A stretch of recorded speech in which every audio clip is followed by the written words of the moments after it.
mga patrol reporters at newscasters in one. Kaya ang inyong maririnig na mga balita ay laging kumpirmado sigurado. The Morning News Team sa DCMM. Radyo Patrol, Sekis Pena at DCMM Teleradyo. Buhay at kabuhayan ang nakataya. Kailangan ng mga tagapagbalitang maaasahan at mapagkakaniwalaan. The news team you can trust for the news that really matter.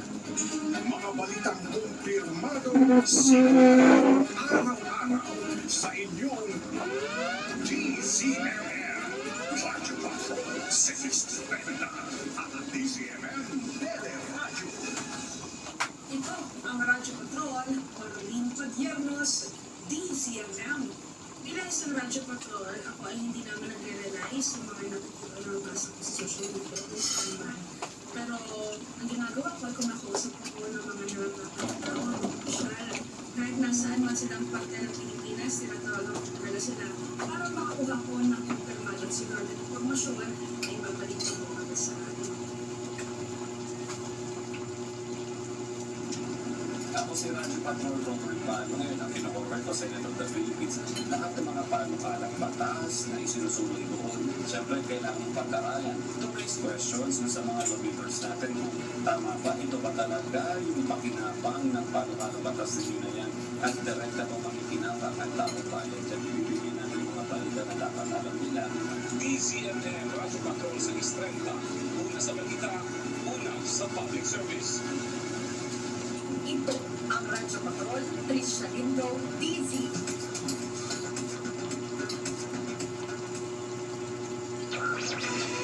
Walang lipatan para alam ko kung anong ganap. Anong ganap? Good morning! Nakakalik po ang Anong Ganap? Ang pinabati lang namin ni Courtney ng happy birthday ang aming kasamaan sa Radyo Patrol na si John Fryer. Happy birthday! Saya birthday mo tayo. Masaya yung John Fryer. Pero mas masaya kami kapag nagpakain na yan sa atin. Kaya hintayin natin ang Happy birthday po Mama Goody at sa lahat sa mga happy birthday this January. Happy birthday po sa inyo. Sa oras po na 6:27 hour na punta tayo sa ating unang vaccine.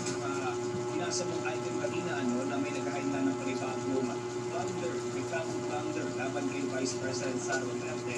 Kasama na po natin ang Presidente at Kaagol ng The Silent Majority, si Ma'am Rosie Acosta. Pero isa rin po siya tungkol sa mga kasama ni dating sa nangyari sa naghahain na po ng panibagong reklamo. Rosie, good morning po sa inyo. Christian of Birth. Good morning, ma'am. Good morning po. Maraming salamat po, Ma'am Jonesy. Siguro, simulan natin ang discussion natin sa ano nga po ba ang kaibahan yung blunder complaint na ating pong itinayal sa Ombudsman laban kay VP Sara. Kasi hindi po ito ang unang blunder complaint, hindi po ba nakinay laban sa Vice President? Tama po. Noong December 2025, meron akong na-file.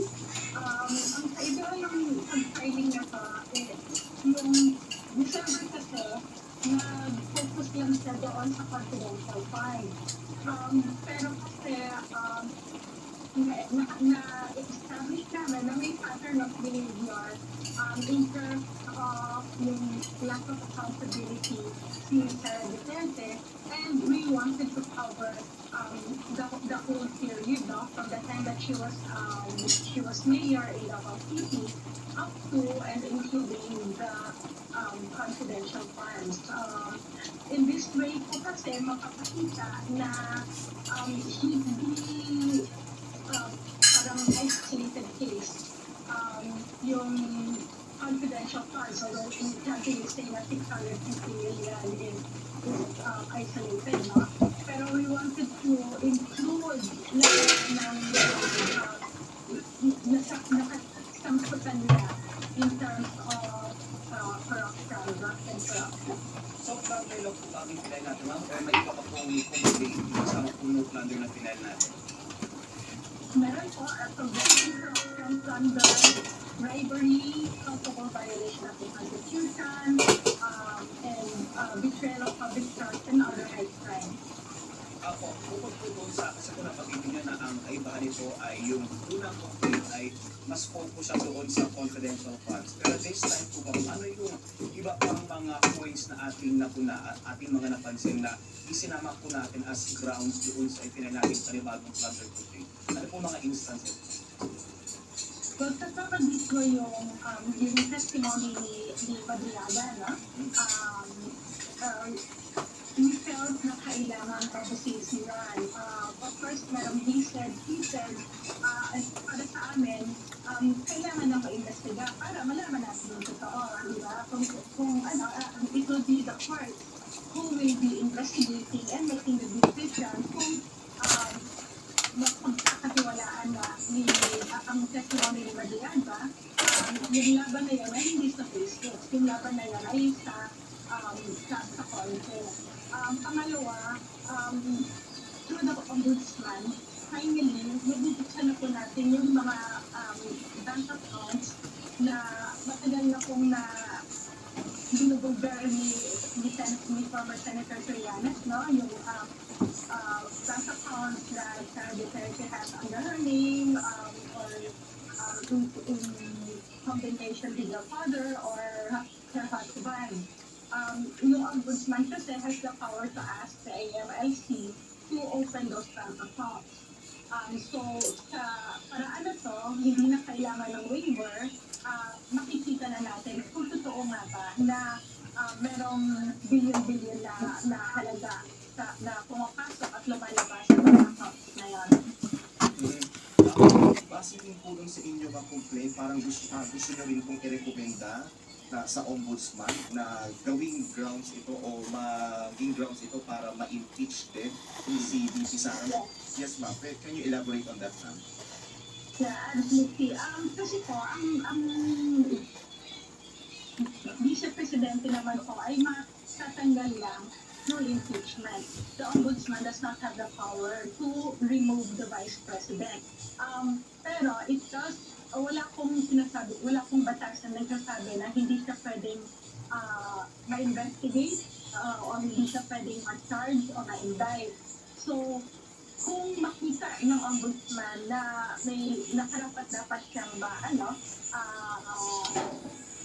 ma-charge, then pwede pong ma-recommend ng ombudsman sa House of Representatives na ma-impeach siya. Gaano po kayo confident, Ma'am Josie, na ito po ay uusad given na KCC Supermarket. Pinakabarato mula noon hanggang ngayon. Para sa mas abot ka, ay iniimbestigahan pa rin ito ng ombudsman?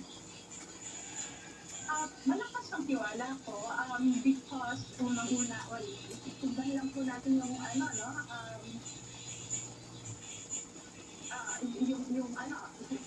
yung trend, recent trend na baga si Senator Bong Revilla ay in 1 month pa lang ginawa na ng aksyon. So kung kaya na makulong si Senator Bong Revilla in just 1 month, tapos 90 million lang ang nakati sa kanya, bakit hindi sa kanya? So when we're talking about billions of taxpayers' money, and actually, matagal na rin ating nag-bring up yung mga issues na to, and it's time na umusad na siya sa the Senate hearings because the Senate